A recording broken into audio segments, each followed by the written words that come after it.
मधुबनी मुख्यालय से मात्र 3 किलोमीटर दूर बसवाड़ा में स्थित प्रसिद्ध क्रिप्स अस्पताल कोरोना काल में मरीजों को बेहतर इलाज देने के लिए मजबूती के साथ खड़ा है। क्रिप्स अस्पताल की प्राथमिकता पहले से ही रही है कि किसी भी तरह की बीमारी से त्रस्त मरीज क्यों ना हो, उसकी प्राथमिकता इलाज जरूरी है। यह बातें क्रिप्स अस्पताल के एमडी डॉक्टर खालिद अंजुम उस्मानी ने कही। एक सवाल के जवाब में एमडी खालिद ने बताया कि कोरोना संकट को देखते हुए मधुबनी में भविष्य की जरूरतों को देखते हुए कई जगहों पर ऑक्सीजन प्लांट लगाने की जरूरत है। इस पर सभी को मिलकर पहल करनी चाहिए। वहीं अस्पताल के डायरेक्टर एम नियाजी ने बताया कि कोरोना की जब पहली लहर आई थी तब मधुबनी के ज्यादातर अस्पताल बंद हो गए थे, परंतु क्रिप्स अस्पताल पहली लहर से अस्पताल खोलकर हर तरह के मरीजों का इलाज कर रही है। उसी तरह कोरोना की दूसरी लहर अब चल रही है तो इसमें भी अस्पताल प्रबंधन हर प्रकार के मरीजों का इलाज कर रहा है। मेरे यहाँ कोविड-19 से संक्रमित क्रिटिकल मरीजों की भर्ती के बावजूद भी रिकवरी रेट 98% रहा है। अभी क्रिप्स अस्पताल में लगभग 35 मरीज भर्ती हैं, जिसका 24 घंटे इलाज पूरी देखरेख से चल रहा है। इस बार जो कोविड आपने देखा होगा कि मौत बहुत ज़्यादा हुई। उसका कारण सबसे बड़ा ये है कि जो वैक्सीन हमारे यहाँ शुरू हुआ, थोड़ा लेट शुरू हुआ है। वैक्सीनेशन तो चल रहा था, लेकिन वैक्सीनेशन अगर टाइम पे हो जाता, लोगों ने शुरू में अपोज किया कि वैक्सीन नहीं लगाना है, वैक्सीन में ये रिएक्शन है, वो रिएक्शन है। तो मुझको लगता है कि वैक्सीन लगाना चाहिए लोगों को। और वैक्सीन अगर जैसे आपने देखा होगा कि पहली बार जो वेव आया था उसमें हेल्थ वर्कर और पुलिस वाले की मौत बहुत ज़्यादा हुई थी, लेकिन गवर्नमेंट ने फ्रंटलाइन वर्कर में पुलिस वाले को और हेल्थ वर्कर को लिया, तो इसलिए प्रायोरिटी पे उनको वैक्सीनेशन दिया गया, जिसके कारण इस बार हेल्थ वर्कर की और पुलिस वालों की मौत बहुत कम हुई है। इसीलिए वैक्सीन लेना सबसे जरूरी है। दूसरी चीज़ की जो ये वेव आया है, इस वेव में बहुत जल्दी पेशेंट क्रिटिकल हो जाता है। अब क्रिटिकल कंडीशन में अगर फर्स्ट फेज में, सेकेंड फेज में अगर कोई पेशेंट आ जाता है तो उसकी रिकवरी बहुत अच्छी है, लेकिन जहाँ थर्ड फेज क्रिटिकल में आ जाता है तो उस वक्त पेशेंट को बचाना मुश्किल होता है। फिर भी मधुबनी ज़िला में आपको पता है कि क्रिप्स हॉस्पिटल ज़िला का सबसे बड़ा हॉस्पिटल है, और कोविड के लिए हमें गवर्नमेंट ने अलॉट किया है कि कोविड पेशेंट लेना है। लगभग 30 से 35 पेशेंट एवरेज हमारे यहाँ एडमिट रहता है कोविड का, और हम लोग कोशिश करते हैं कि ज़्यादा से ज़्यादा अच्छी सर्विसेज दें। आपने देखा होगा कि अगर दूसरी जगह इलाज हो रहा है तो कोविड वार्ड में लोग जाते भी नहीं हैं। हमारे यहाँ कंप्लीट केयर है, हर वक्त स्टाफ डॉक्टर्स की अवेलेबिलिटी रहती है, और उनको स्पेशल हम लोगों ने इंस्ट्रक्शन दिया हुआ है कि पेशेंट केयर करते हुए पेशेंट की रिकवरी होनी चाहिए। ये हकीकत है कि कोरोना से लोग डरे बहुत हैं। बहुत लोग देखा होगा आपने कि इलाज के बाद भी हार्ट अटैक से मौत हो गई है, तो ये खौफ है लोगों को। तो मैं लोगों से अपील करूंगा कि आप डरे नहीं, बीमारी है, उससे लड़ाई लड़ी जाएगी, उसका इलाज होगा, और जो बेस्ट टू बेस्ट ट्रीटमेंट हम क्रिप्स हॉस्पिटल की तरफ से दे सकते हैं वो देंगे। जिसे देखा जा रहा था कि पूरे बिहार में ऑक्सीजन की कमी, वेंटिलेटर की कमी, बेडों की कमी से काफ़ी लोग परेशान दिखे, उसमें आपकी क्या व्यवस्था रही? जी, ये सही है कि ऑक्सीजन की कमी एक बहुत बड़ा टास्क था। मैं खुद क्रिप्स ग्रुप ऑफ हॉस्पिटल के फाउंडर चेयरमैन होते हुए मैं खुद से कम 4 दिन प्लांट पे जाके खड़ा रहा, 6-6 घंटा, 8-8 घंटा खड़ा रहा, फिर भी ऑक्सीजन बहुत मुश्किल से मिल पाया। उसमें मैं जिला प्रशासन, जो मधुबनी का जिला प्रशासन है, चाहे वो कलेक्टर साहब हो, चाहे वो डीडीसी साहब हो, या जो भी जुड़े हुए हैं हमारे नोडल ऑफिसर्स हैं, इन तमाम लोगों ने बहुत मदद की है क्रिप्स हॉस्पिटल के लिए। इसलिए कि वो क्रिप्स हॉस्पिटल की मदद करें, जनता को बचाने के लिए जो भी एक्टिविटीज़ करनी चाहिए। मैं मधुबनी प्रशासन का धन्यवाद करता हूँ कि वो हमारे साथ कंप्लीट खड़े रहे। आपने देखा होगा जब अगर हॉस्पिटल में आए होंगे तो पुलिस का भी अरेंजमेंट डीएम साहब ने हमारे लिए करवाया। 8 पुलिस कंटिन्यू मेरे यहाँ लगी हुई है कि किसी किस्म का कोई इशू नहीं है।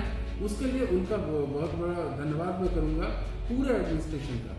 बेड की जहाँ तक बात है कि बेड हमें अलॉट किया गया था, जितना बेड की कमी मेरे यहाँ भी थी, लेकिन जितना पॉसिबल हुआ उस हम लोग लगभग 37-38 पेशेंट तक रख पाए, 40 से ज़्यादा ओवर नहीं बढ़ पाए, इसलिए कि आपको पता है कि हॉस्पिटल बड़ा हॉस्पिटल है मेरा और अलग मल्टी स्पेशलिटी हॉस्पिटल है, तो इसमें डिपार्टमेंट्स अलग अलग हैं, सो दैट हमें 2 फ्लोर कंप्लीट हमने जनरल पेशेंट के लिए डाला जो अदर मरीज़ हैं, और लगभग 2 फ्लोर हमने कोविड के लिए निकाला था, जो लगभग 40 पेशेंट के करीब हमने अरेंज किया था, और वो अब तक चल रहा है। पेशेंट में कमी आई है, सुधार आया है। मैं भगवान से प्रार्थना करता हूँ कि और भी सुधार हो, महामारी से लोग बचें। देखिए, जांच जैसे 3-4 तरह का जांच है, RT-PCR जांच है, एंटीजन जांच है, तो सबसे बढ़िया जांच आप किसे मानते हैं जो एग्जैक्ट बता सके? देखते हैं वो एक्चुअली क्या है कि जांच में थोड़ा सा कन्फ्लिक्ट ज़रूर है। एक चीज़ मैंने देखा कि जांच में कन्फ्लिक्शन की वजह से लोग थोड़ा सा उसमें भ्रम में है, लेकिन RT-PCR को ज़्यादा ऑथेंटिक मानते हैं हम लोग। और RT-PCR का जो रेशियो है वो पॉजिटिव रेशियो एवरेज मुझे लगता है कि अगर 100 लोगों को किया जाए तो लगभग 15 से 20 जो सस्पेक्टेड है 15-20 लोग कम से कम उसमें आ रहे हैं। लेकिन ऑथेंटिक अगर हम मानते हैं तो RT-PCR को मानते हैं। वैसे ICMR अप्रूव्ड तमाम जाँचें, लेकिन पहली बार बीमारी आई है, गवर्नमेंट भी अपने लेवल पे काम कर रही है। उसमें कुछ निगेटिव है तो कुछ पॉजिटिव है। समटाइम देखा जाता है कि पॉजिटिव केस भी निगेटिव दिखता है, निगेटिव केस भी पॉजिटिव दिखता है, तो RT-PCR को ज़्यादा अच्छा है। जैसे हम कहना चाह रहे हैं कि बहुत से हॉस्पिटल्स हैं जो कोविड पॉजिटिव रिपोर्ट देखने के बाद ही एडमिट करते हैं, ना तो एडमिट नहीं करते हैं। जैसे हम कहना चाह रहे हैं कि बहुत से हॉस्पिटल्स हैं जो कोविड पॉजिटिव रिपोर्ट देखने के बाद ही एडमिट करते हैं, ना तो एडमिट नहीं करते हैं। चूँकि रिपोर्ट में भिन्नता है तो फिर आप और सिस्टम है उसमें, तो फिर कैसे एडमिट होगा? देखिए, सबसे इम्पोर्टेंट क्या है, इस बार का जो कोविड है उस कोविड में मैंने एक चीज़ देखा कि लंग्स इन्फेक्शन के लिए CT स्कैन जो HRCT होता है, HRCT में लंग्स का इन्फेक्शन रेशियो पता चल जाता है। लंग्स का इन्फेक्शन रेशियो पता चलने के बाद एक सस्पेक्टेड जो कोविड है हम लोग मना नहीं करते। हम लोग का यह है कि जो कोविड पेशेंट है हमारे पास सस्पेक्टेड वार्ड, कोविड वार्ड और जनरल वार्ड सब हमने बनाया हुआ है। हम कोशिश करते हैं कि जब तक रिपोर्ट पॉजिटिव नहीं आए, अगर लंग्स खराब है इट मीन साइन वही है, सो दैट हम लोग उसको एडमिट करते हैं। फर्स्ट प्रायोरिटी ये है कि जान बचाना है, चाहे कोविड हो नॉन कोविड हो, जान को बचाना है ना। अगर मान लीजिए कोविड पॉजिटिव नहीं है और लंग्स खराब हो गया, उस कंडीशन में क्या करेंगे? पेशेंट को मना तो नहीं करेंगे, तो उसका इलाज हम करेंगे।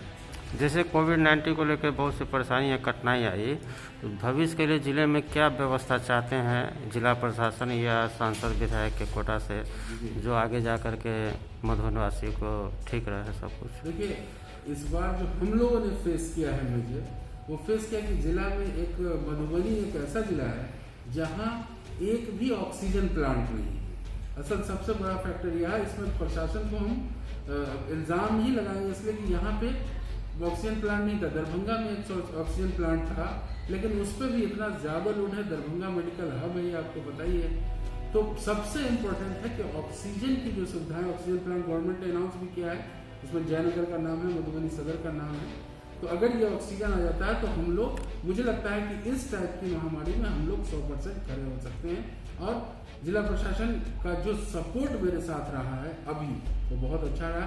भविष्य के लिए हम ये कहें कि ऑक्सीजन प्लांट इम्पोर्टेंट है, या हमारे जो सरकारी अस्पताल है उसमें भी अच्छा से अच्छा ट्रीटमेंट हो पाए, ये ज़्यादा बेहतर है। अपना परिचय बताइएगा सर। मैं Mohammad Imtiaz Noorani, founder and chairman Krips group of. अपना परिचय बताएंगे। मैं Roshan Kumar Jha, HR manager Krips hospital Madhubani. आप सारी हॉस्पिटल का व्यवस्था देखते हैं, जी जी। बताइए कोविड-19 का जो पेशेंट आ रहा है उसके लिए क्या क्या व्यवस्था आप दे रहे हैं? नहीं, हमारे यहाँ जो है नॉर्मल ICU है, वेंटिलेटर ICU है, और जो भी प्रशासन की तरफ से है सब कुछ हम लोग दे रहे हैं। हमारे पास क्रिटिकल पेशेंट ज़्यादा आते हैं, जो सर्जन को बताएं। और हमारे पास पहले ऑक्सीजन की बहुत दिक्कत हो रही थी, जैसे सभी जगह दिक्कत हो रही थी, यही नहीं मधुबनी नहीं हर जगह। तो इसमें प्रशासन के सहयोग से जितना भी हम लोग कोशिश कर पाए, चाहे दरभंगा से हम लोगों को नहीं मिल पा रहा था, समस्तीपुर जाना पड़ा या कहीं भी जाना पड़ा, वहाँ से हम लोगों ने ऑक्सीजन की व्यवस्था की है।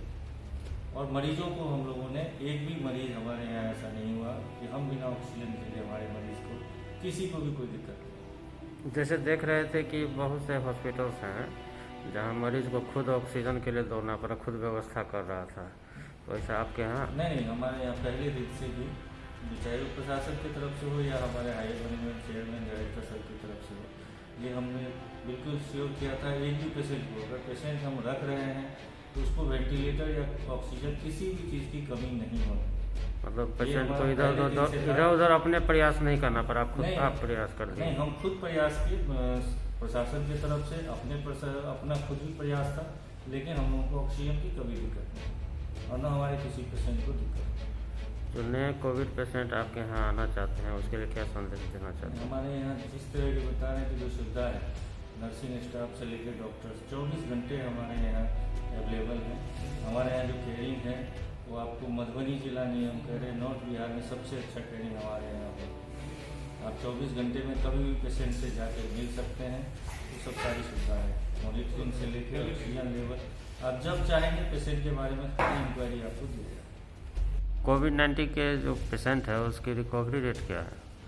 देखिए, कोविड-19 का जो पेशेंट है, कोविड-19 की तो महामारी आपको पता ही है, सब जगह का क्या रेशियो है ये इतना नॉलेज मुझको नहीं है, लेकिन जो क्रिप्स हॉस्पिटल मधुबनी का रेशियो है वो हमारा ऑलमोस्ट 98 to 99% हमारे यहाँ रिकवरी रेट है।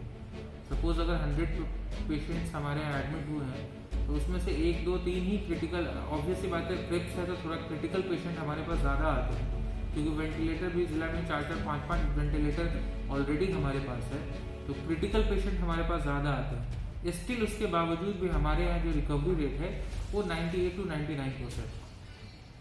अपना परिचय बताइए। मैं M Niyazi, director Cripps hospital Madhubani. Madhubani से किशोर कुमार की रिपोर्ट।